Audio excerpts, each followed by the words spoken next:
Kesi inayomkabili mwenyekiti wa taifa wa Chama cha Demokrasia na Maendeleo Chadema Mheshimiwa Tundu Antipas Lissu imeanza kusikilizwa ikiwa ni siku ya 5 mfululizo, ambapo leo Mheshimiwa Lissu ameanza kumuuliza maswali shahidi wa pili kulingana na jinsi alivyojieleza kwenye ushahidi wake wa jana. Hapo jana mkaguzi wa polisi kutoka katika kitengo cha upelelezi wa makosa ya mtandao kwa kufanya doria kwenye maudhui ya mitandao ya kijamii, John Kaya mwenye umri wa miaka 45 ameieleza Mahakama Kuu Masjala ndogo Dar es Salaam namna alivyogundua maudhui ya jinai katika picha mjongeo. Kaya alieleza hayo akitoa ushahidi katika kesi ya uhaini inayomkabili mwenyekiti wa Chama cha Demokrasia na Maendeleo Chadema Tundu Lissu mbele ya jopo la majaji watatu wakiongozwa na Jaji Dastan Ndunguru. Akiongozwa na wakili wa serikali mkuu Job Mrema, Kaya alidai kazi yake kubwa katika kitengo hicho ni mpelelezi katika dawati la doria mtandaoni, na kazi yake anafanya katika mitandao mbalimbali ya kijamii ikiwemo YouTube, Instagram, TikTok, Facebook na mingineyo.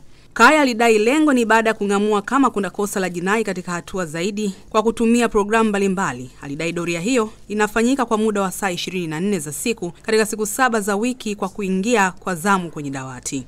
Shahidi alidai Aprili 4 mwaka 2025 aliingia zamu ofisini majira ya saa 12 asubuhi na kuanza kuikagua kompyuta yake ya ofisi na kuikuta ipo katika hali nzuri kiusalama, hivyo ilikuwa vizuri kwa matumizi.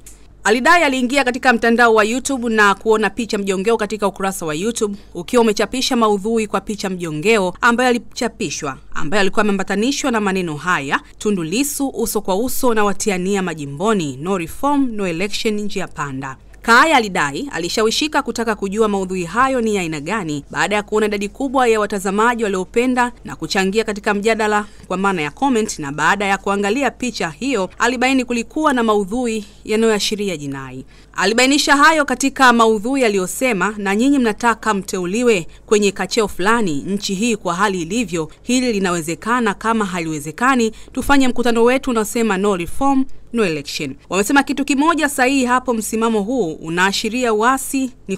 Ni kweli kwa sababu tumesema tunazuia uchaguzi, tunakinukisha sana. Alidai baadaye alimjulisha mkuu wake wa kitengo, na baadaye aliambiwa aende akamuone kamanda msaidizi wa upelelezi kanda maalumu ya Dar es Salaam ACP George Bagemu.